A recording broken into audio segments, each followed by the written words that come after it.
Good morning. This is Tuesday morning, I believe. It's at 1:30. I'm just now getting down here. Well, I've been down here for a minute. I've been running all over the property trying to collect stuff. You say, collect what? Well, I have to do this. I don't know if you see this, but this window right here is leaking, and I'm having trouble. And because it's leaking right down the center of this, okay, I'll give you a picture of it. Here, it's leaking up there. So my solution to this problem is that these windows were 128, was built in 1928. They were put in. And the way that they're structured, you see these little block holes right here. There's another one up here in the top. These are wood blocks, okay? So they actually built the wood blocks into their framework of this window, okay? There's 4 of them, one on each corner, okay? 2 here and 2 over here. So these wood blocks is what they actually mounted the windows into the wall with. And then, of course, they had some wood. I don't know if you can see, but there's nails sticking out. Let's see if we can get some of the nails. If you could see the nails sticking out of the concrete. And that was where they had wood up against it. Okay. So, and then here's some over here. So, my answer is to take these cinder blocks right here. I'm going to turn you around because obviously you can't see. Okay, I can't do that. Okay, so let's just do this. So these cinder blocks right here, along with two more in this little wagon, I'm going to stick them up there in that window over here. I'm going to stick them up there in that window, and I'm going to block all that in. Now, I have purchased a window that I am actually going to put up into the top 2 rows of those cinder blocks. But now, my window is only 35 inches by 14 inches tall. So my 2 cinder blocks right there right now are equaling about 16 inches plus my mortar grouts, okay? So what I want to do is I'm going to go ahead and build up the wall halfway with 2 rows of cinder blocks, okay? It looks like, boy, did I miscalculate, because that's way more cinder blocks than 2. But really what I wanted to do is I just wanted to put a layer of cinder blocks on the box and then fill it in behind it, fill it inside the cinder blocks and fill it in behind it to stop that leak. First, I'm going to do hydraulic cement just along that seam back there just to stop it temporarily. But then I'm going to go ahead and block everything in, going to concrete it all over to where it will be flush with this front wall, okay? And then once it's flush, then I will clean this whole wall. All of this will get cleaned with vinegar and water, of course. I'm going to mop it all. Then I'm going to paint it and seal it with elastomeric paint, okay? And that's a really good concrete paint. We've used it. We've been using it for over 10 years here. We've been here 9 years, 9.5 years now, almost 10 years. But we've been using it, and everything that we've used it on has stood up to the weather here. So I'm pretty impressed with the elastomeric paint. And I believe the kind that we've been using is the Valspar from Lowe's. So, but there are different brands of elastomeric. There's different rubberized coatings and things like that for concrete. We found that the elastomeric is reasonable enough in price, and it works, and it actually functions the way they said it does. It puts a coat on it, seals it. One of the things that my granddaddy was a stonemason for 50 years. And my uncle, who has taken up the trade, he lives down in Texas now. He's an avid fisherman, Dizzy, okay, Dennis Little. And he's a very good stonemason. He picked up the trade from Grandpa. And he came up here with his son in 2019. His son did a bunch of windows upstairs for me, and my uncle did a bunch of concrete work around the property.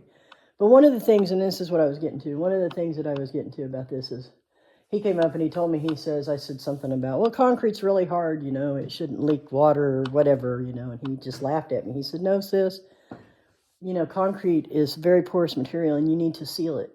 He said, anytime you're using concrete, seal it, either with paint or concrete sealer or whatever. He said, it does not stop water, you know. So here we go. This is a good example of it. They have concreted and blocked in this wall here. This is, behind this wall, there is a 135-foot rain drain, French drain, that runs the back of this property. And that was put in when they built this building. But in the 90s, somebody came in and they blocked all these windows in because they were leaking. And I think that they thought, oh, if I block all these in, they won't leak anymore. Well, fast forward here, and you can see it did not stop any leaks. In fact, it caused more problems. And when we got here, all these walls were up. You see these walls. See, these are studs from when it was first built in 1928. These were the kinds of studs that they used against these concrete walls. And when we came in, all of this wall back here was all moldy and nasty and gross. And so we've taken it all out. We took out all the rotten woodwork, all the moldy woodwork, and that's why you see all this nasty debris down in here. Because when we got done taking it out several years ago, we didn't finish it. We didn't complete it because we didn't know. We wanted to get up to the second floor to get our living area in order.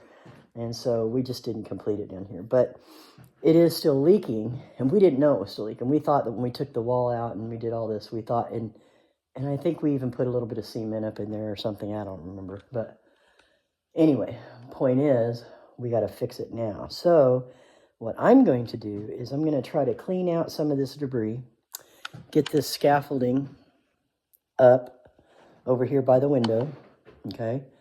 And then I'm going to throw my cinder blocks up in here. I'm probably going to have to stop the video for a while and go grab some more cinder blocks. I do have some more on the property. I just didn't know.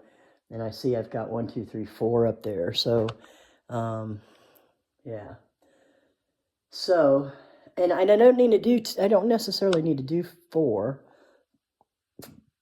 I can do, I have some 2-inch blocks that I can set upwards if I needed to, you know, but this looks like 4 cinder blocks to me. So we'll try 4, 4, 4, you know, and we will build that up halfway up. And then I will start measuring for my window and figuring out, that's kind of recessed in a little bit, even though my window is, I think my window is 14 inches. Should be my rough opening.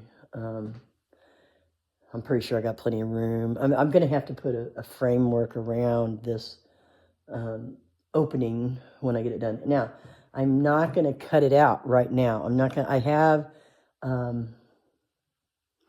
I forgot what Michael told me this. A hammer chisel? A chisel hammer. I don't know. Anyway, it bangs at concrete really, really well. I've used it before. I love it.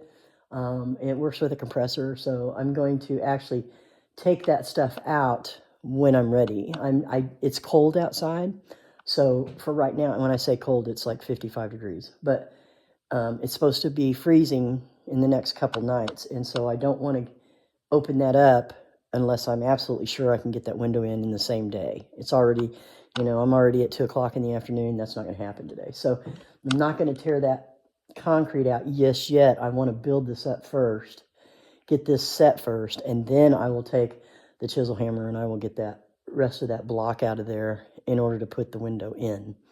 And of course, after I do that, I'm going to use concrete to smooth out the surfaces of where that window is going to be sitting, you know, and give it kind of a slope to go outside as the seal, you know, like you need a little bit of a slope. So not much, but anyway, so this is my game plan for the next week or so, is to try to get this window buttoned down. Okay, and the reason that I want to do this is because, and you all saw me working on that other area over there with the fan and the other window, and that was looking pretty nasty. And what that was is that was all the entrance stuff to the old air conditioning system, the old wiring for all of our meter boxes, everything coming into the house. So I tried to pull all that stuff because we're no longer using any of that.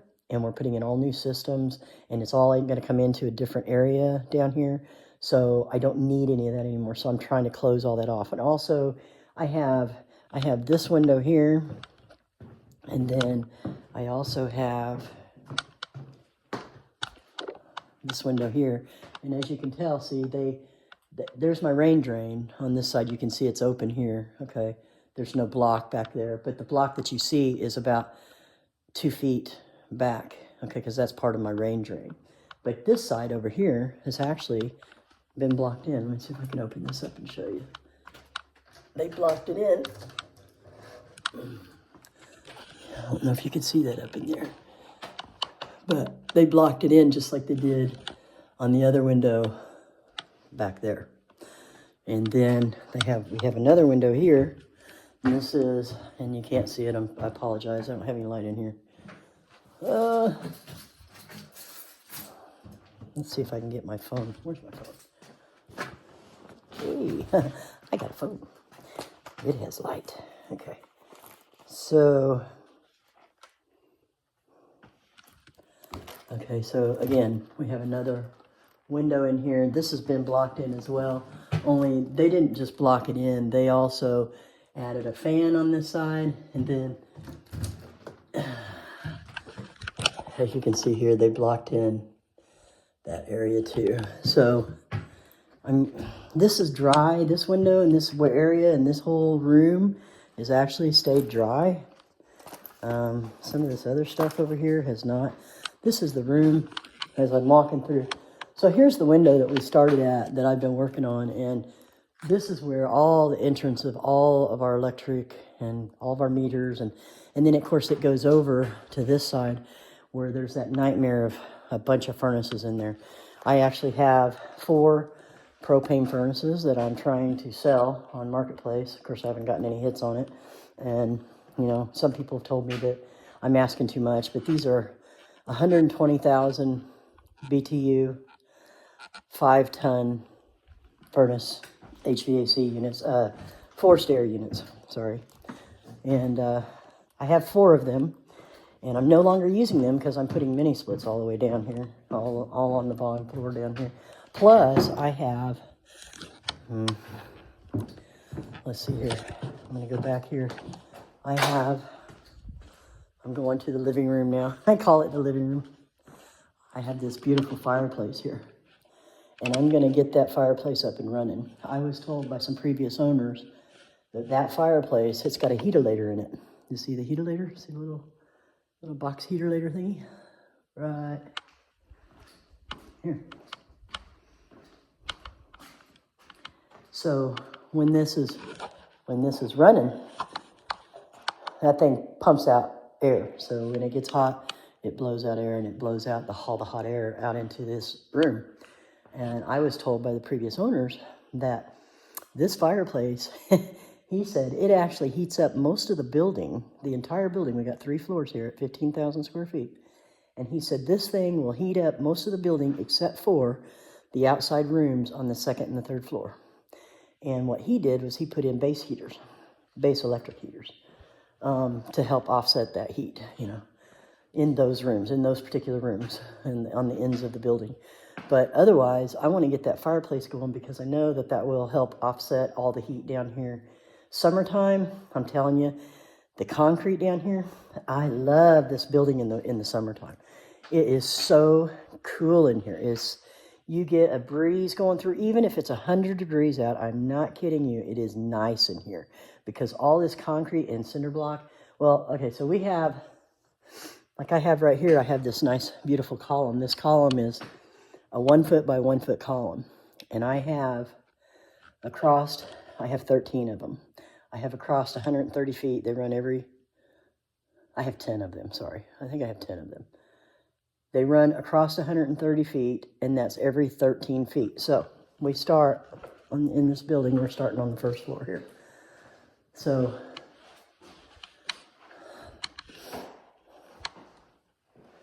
if you see here in the window, the brick that's showing through, that's our very first column over there in that corner. And then the next column's right here. And they are 10 feet apart. believe they're 10 feet apart, okay? And then from here to here, from this front wall to this column, is actually 13 feet, I believe. I believe it's center to center, it's 13 feet. So, and this 13 feet right here, right above me, is my deck that runs 130 feet all the way down my building, okay, all along the front. So when we're looking, I'm standing on the east end of my building, and I'm looking out at the lake. Look at that beautiful lake, okay? So this is where we're starting. So from here, if I go back, here another 13 feet.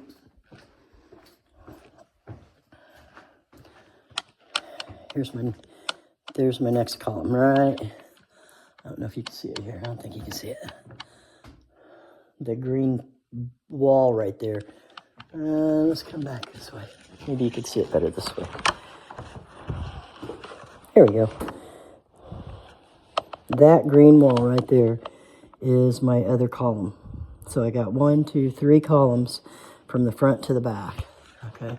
Then I have these walls. Now these walls, I'll tell you if these walls could talk. I don't know. Let me look. Oh, here we go. This shows you how big they are. These walls are a foot thick. Okay, you see that? You see that on that door right there? That is a foot thick. And I don't know if any of y'all ever dealt with concrete and river rock.